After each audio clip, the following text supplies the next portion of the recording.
What if we don't build this prison? What is the cost to society? Arkansas lawmakers discuss plans to build a prison in Franklin County.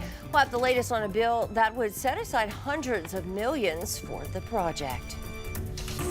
Wasn't maybe spring, but it doesn't feel like it this morning, but this afternoon it will change. We'll have more on that here coming up. And kids across Arkansas are getting ready for the start of spring break. We'll look at some ways to explore the natural state during your time off. A live look outside in Springdale here on this Friday at 6:30. 5 News This Morning starts now. Covering news where you live. This is 5 News This Morning. Well, hey, good morning. Thanks so much for waking up with us. It's Friday, so you're going to get up, go to work today, go to school, and then spring break time. Oh, I miss spring break, guys. We didn't know we had until it was gone, right? I know. But, you know, we have this thing called vacation. Just take it every spring break and we'll get it back. Yeah, but that's different. Like, that yeah. was free vacation, you know? That's true. That's true. Free vacation. What we want is some better weather and that wind to get out of here. Yeah, hoping that wind, hits the road, never comes back. Yeah, because take it a has hike. been annoying. I've been talking about it so long. Feels like I have said wind like probably 100,000 times the last couple of weeks. You've all felt it. You're all annoyed with it as well. It's not fun to drive in. It brought all that dust. Fortunately, it doesn't really look like it's going to create those issues this time around, but we are going to be gusty by this afternoon. So thank you so much for tuning in with us. We're going to get you started here with a look at your forecast. And before you head out the door, make sure you grab a jacket. It is going to be chilly for the early portion of the day.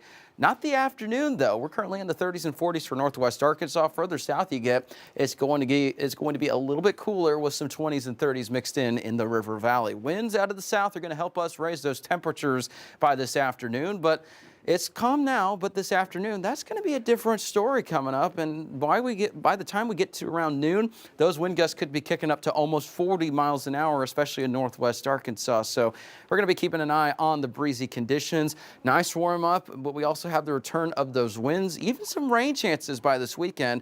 All that will be coming up here in just a little bit. But in the meantime, we have a look at your traffic as you're headed out the door this morning. It is picking up in terms of activity. No accidents to report on so far, but just allow yourself to get there with some extra time. Take it easy this morning, and we'll let you know if anything changes. Hope you have a safe commute. Thank you for tuning in with us. More on that forecast coming up. All right, thanks for that, Joshua. Well, a lot of excited Razorback fans this morning because we're moving on in the NCAA tournament. I don't think this was an upset. At least it wasn't for us. 10-seed Arkansas upset 7-seed Kansas to advance to the round of 32. What a game it was. If you watched it, you know it was a roller coaster of emotions. But the highest combined score in the first half of the tournament so far, the final score 79-72. And this morning we know that the Hogs will play their next game tomorrow against St. John's right here on Channel 5. That tip-off will be at 1:40. Got to get those planned parties going right here. Yeah, I think so. Grab your friends, everybody, and just watch this happen like magic, right? Oh, yeah. I've got to go find somewhere to watch it. Yeah. Or should I invite people over? We'll figure it out. We got TVs here, massive big TVs. We could watch it on this one right here. Yeah, we'll just do a watch party here. There I like it. Well, we're hearing from Hog fans who cheered on their team right here in Northwest Arkansas. 5 News reporter Lauren Spencer caught up with those fans on Dixon during the game to get their thoughts on how it would go. The premier sports team in the state, it's something that I can't really put into words. Hard to replicate. Razorback fans, they're loyal through the ups and the downs. That's a tough hill to climb, but here we are, we made it. There's something to be said about even making it to the tournament with how the season went. I mean, I had faith in Cal. It's kind of tough when you rebuild a roster from 0 or 1, Trevon Brazil coming back. But Hall of Fame coach. Honestly, I was kind of a doubter, but they brought me back in. The fans had their guesses on how the game against the Jayhawks would go. Win by 20. I think we're going to be down at the first half by 8, and I think that we're going to claw our way back. I think Boogie Flan's going to hit a big 3 with about 4 minutes left to really swing the momentum and give us that push that we need. But things went a little more like this. I'm thinking it's Hogs squeak out, a tough win. It's probably going to be an ugly game, 10 versus 7. Probably won't be very pretty to watch, but I think we get it done. And the Razorbacks will stick it out through another round of the madness. You get chills in your skin every time you're there. Go Hogs. Woo Pig. Go Hogs. In Fayetteville, covering news where you live, Lauren Spencer, 5 News. And at the Arkansas Capitol, lawmakers have voted to set aside the money to build a new prison in Franklin County. A joint budget committee approved an appropriation of $750 million. According to its sponsor, State Senator Jonathan Dismang, SB 354 is a first step in advancing the construction of this 3,000-bed facility. But the plan is facing some pretty strong opposition from would-be neighbors.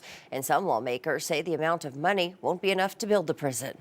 The way this project has been done to date, that we will spend mega millions and we'll find out we need more money. I struggle to think, what if we don't build this prison? What is the cost to society? What are the costs to the people? How do we answer to the people at home when there's no misdemeanor justice? An attempt to allocate money for the project failed 2 weeks ago. Consultants hired by the Department of Corrections and the Sanders administration followed with a new cost estimate of $825 million. $75 million has already been approved. As the budget moved forward, another group is coming forward calling for caution, saying the Franklin County Prison will be built on sacred burial sites.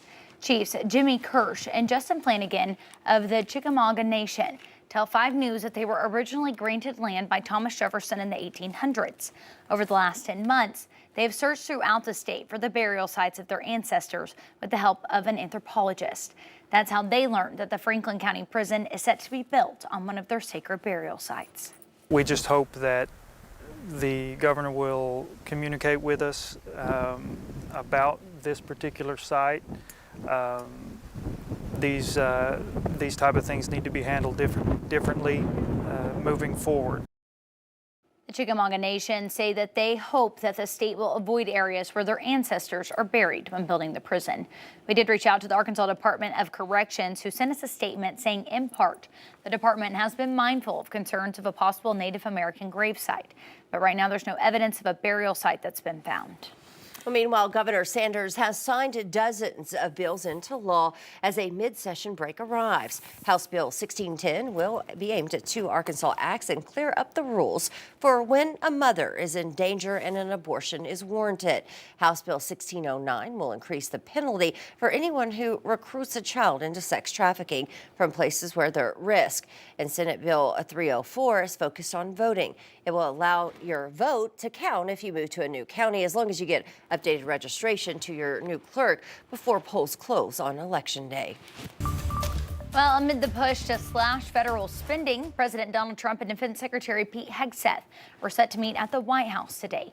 This comes one day after Hegseth canceled $580 million in defense contracts and grants. The cuts, according to the Pentagon, are related to human resources software, some outside consulting, and grants paying for diversity efforts and fighting the impacts of climate change. Hegseth has confirmed that Elon Musk will also visit the Pentagon today. It comes as questions remain about the impact of President Trump's executive order shrinking the Department of Education. Only Congress can eliminate the department. Republican Senator Bill Cassidy said he'll propose a bill, but multiple Democrats would need to sign on. I hope they're going to be voting for it because ultimately it may come before them.